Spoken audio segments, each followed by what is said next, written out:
قرآن کیا کہہ رہا ہے؟ یہ تنہائی میں عبادت کا جو میں فلسفہ بیان کر رہا ہوں نا، یہ کیوں؟ یہ اس لیے کہ جو زیادہ بولتا ہے نا اس کے ہلاک ہونے کا خطرہ زیادہ ہے. اس کو تنہائی میں عبادت کی، یا تنہائی میں نہ بھی ہو، عبادت کی کثرت کی ضرورت دوسروں سے زیادہ ہوتی ہے. اس کو دوسروں سے زیادہ عبادت کی کثرت کی ضرورت ہے کہ وہ زیادہ عبادت کرے، اللہ سے تعلق مضبوط رکھے.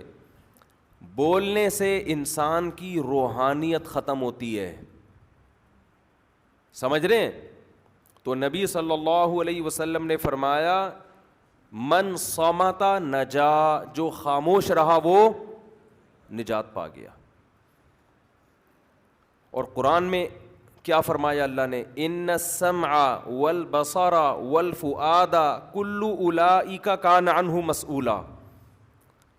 فرمایا کان سے، آنکھوں سے، یہاں تک کہ دل سے، ہر چیز کے بارے میں تم سے قیامت کے دن سوال ہوگا.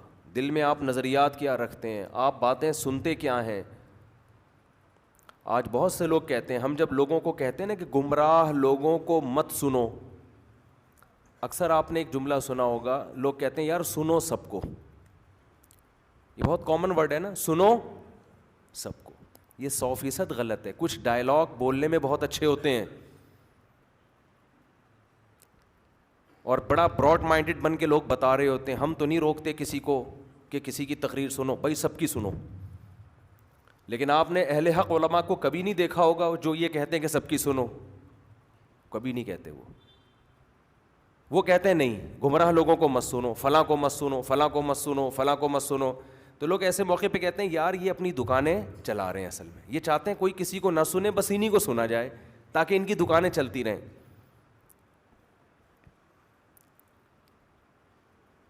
تو یہ ڈائلاگ دیکھنے میں بہت اچھا ہے کہ جی سب کو سنو. یہ بالکل ایسا ہی ہے جیسے آپ اپنے بچے کو بولو کہ بیٹا سب کے ساتھ بیٹھا کرو، چرسیوں کے ساتھ بھی بیٹھو، ہیروئنچوں کے ساتھ بھی بیٹھو، علماء کے ساتھ بھی بیٹھو، ڈاکٹروں کے ساتھ بھی بیٹھو، چوروں کے ساتھ بھی بیٹھو. خود آبزرو کرو پھر اچھا کون ہے اور برا کون ہے. کبھی اس کی اجازت دو گے اپنی اولاد کو؟ چرسیوں کے ساتھ بیٹھا ہے، آپ بولو بیٹا تو دوبارہ بیٹھا ہوا نظر آئے نا یہاں گٹر کے ڈھکن پہ، مجھے میں چھوڑوں گا نہیں تجھے، ہے بھائی. کسی مولانا کو دیکھ لیا، مولانا نے دیکھ لیا، مولانا نے کہا بیٹا تو یہاں نظر آیا نا چھوڑوں گا نہیں. یا کسی ڈاکٹر نے دیکھ لیا، پڑھا لکھا آدمی، کوئی بھی پڑھا لکھا آدمی، کہ یار تو پڑھے لکھوں میں بیٹھ، ادھر کیوں بیٹھا ہے؟ تو وہ کہے بھائی اصل میں تمہیں چرسیوں سے نا جلن ہے، تمہاری دعوت میں اگر دم ہے، جان ہے، تو تم مجھے دلیل سے قائل کرو کہ چرس غلط ہے.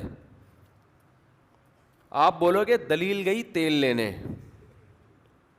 تو مجھے یہاں بیٹھا ہوا نظر آیا میں تجھے چھوڑوں گا نہیں.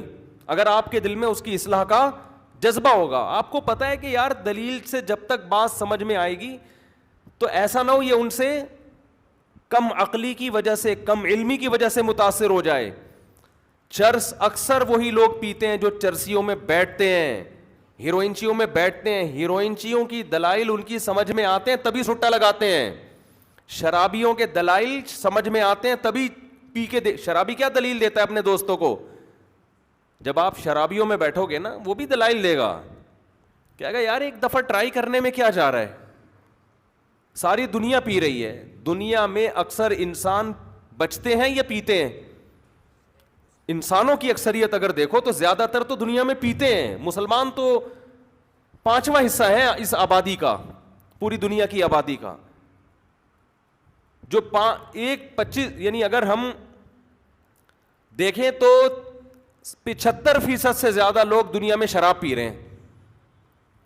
تو دلائل دینے پر آئیں تو شراب کی جواز کے بھی بہت دلائل مل جاتے ہیں.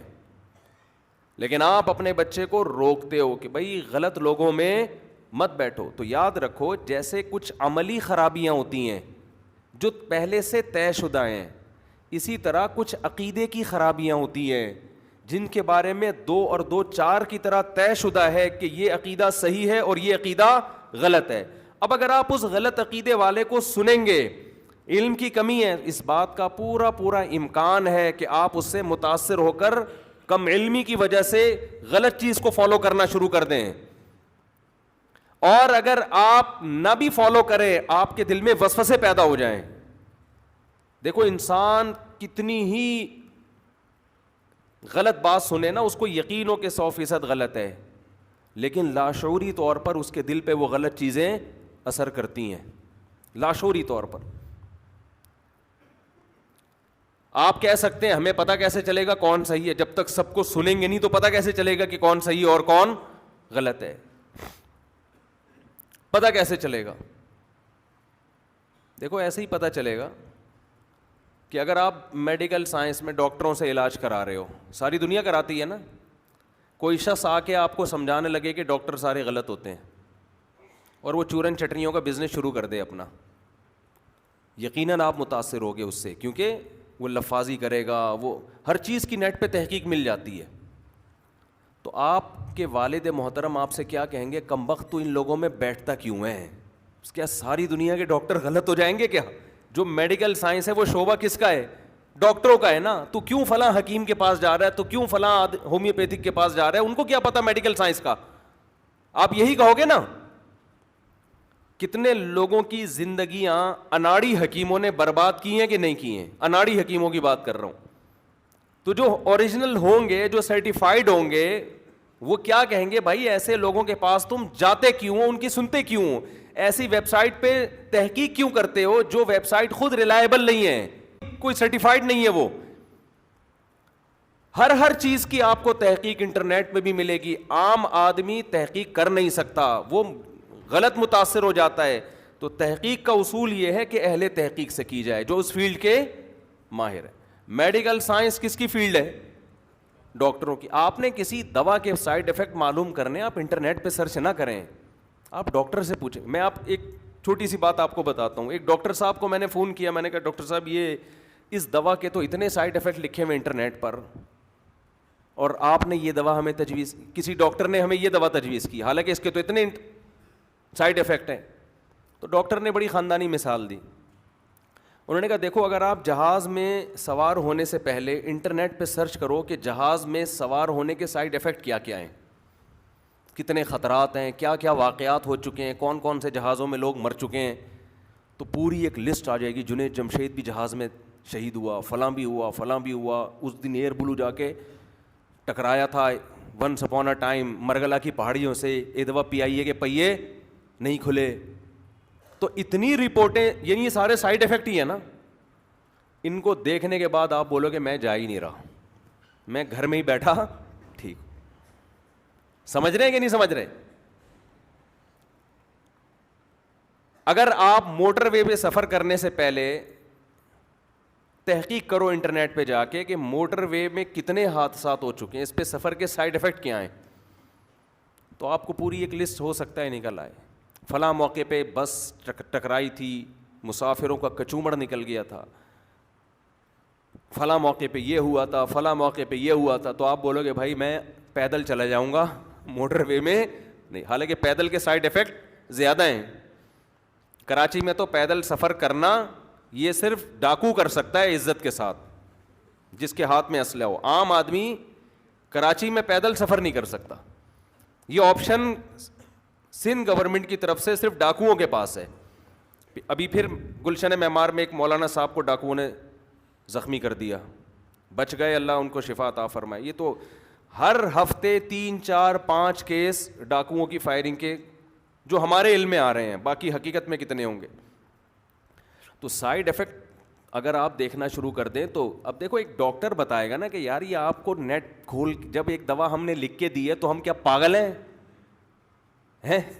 آپ چپ کر کے کھا لو آرام سے. اب آپ جاؤ گے اس کی سائیڈ افیکٹ دیکھنے لگو گے تو پتہ نہیں کیا کیا نکلے گا.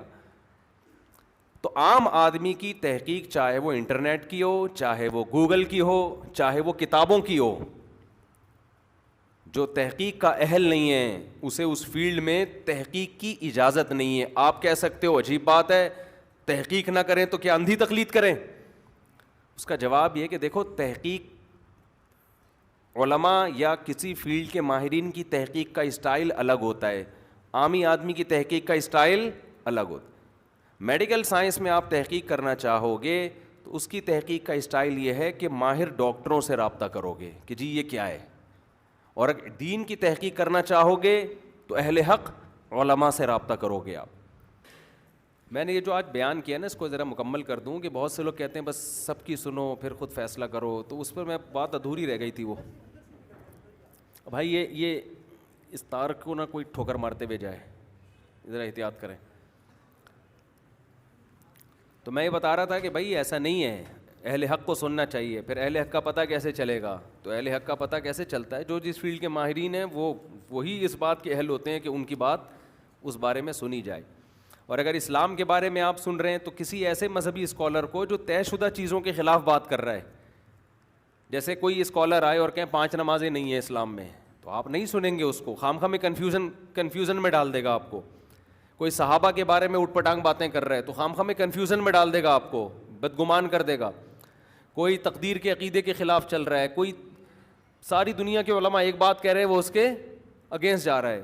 تو ایسے لوگوں کو جو علماء سنتے ہیں تو وہ تو تجزیہ کرتے ہیں, انالائز کرتے ہیں, بھئی کیا صحیح ہے کیا غلط ہے. عام آدمی متاثر ہو جاتا ہے تو اس کو منع کیا جائے گا نہیں سنو. پھر بھی اگر سمجھ میں نہیں آتا نا, یہ بات نہیں آتی میری بات آپ کی سمجھ میں, آپ سمجھتے ہو جی یہ مولوی لوگ اپنی دکانیں چلانے کے لیے باتیں کرتے ہیں, تو پھر جو لوگ یہ باتیں کر رہے ہیں نا کہ سب کو سنو, آپ ان کے کلپ کے نیچے کوئی لنک شیئر کر دیں جس میں اس لنک میں ان کی بات کا جواب دیا ہوا ہوگا, وہ لنک اڑا دیں گے فوراً. ٹھیک ہے نا, وہ لنک کیا کر دیں گے؟ غائب کر دیں گے. اس کا مطلب وہ صرف زبان سے کہتے ہیں کہ سب کی سنو, سننے نہیں دیتے. وہ اگر سننے دیتے تو وہ لنک جو ڈسکرپشن میں آ رہا ہے, یا آپ نے کوئی لنک دے دیا, ڈسکرپشن میں تو نہیں ہوگا, وہ تو ظاہر ہے آپ کمنٹس میں کوئی جو ہے وہ لنک دے دیتے ہو, تو وہ فوراً اڑاتے ہیں اس کو, کیونکہ ان کو پتہ ہوتا ہے کہ یار یہ سن لیا تو ہماری پول پٹیاں کھل جائیں گی. تو یہ صرف منہ کے ہوتے ہیں شعر کہ سب کی سنو, ورنہ حقیقت میں یہ کسی کی نہیں سننے دیتے. سمجھتے ہو کہ نہیں سمجھتے ہو؟ تو اس لیے وہ بات انسان باطل لوگوں کو نہ سنے, اس سے نقصان ہوتا ہے. اور یہ جو کہا جاتا ہے نا کہ یہ جو باتیں کر رہا ہے کہ سب اہل حق کو سنو, تو یہ اپنے آپ کو اہل حق سمجھتے ہیں. تو اپنے آپ کو نہیں سمجھتے, اہل حق کی پوری ایک جماعت ہوتی ہے, لاکھوں لوگ ہیں جو اہل حق ہیں. جو لاکھوں سے ہٹا رہا ہے وہ فرقواریت پھیلا رہا ہے. تو لیبل بہت ٹائٹ لگے ہوئے ہیں بس مارکیٹ میں آج کل نا, ہر چیز میں.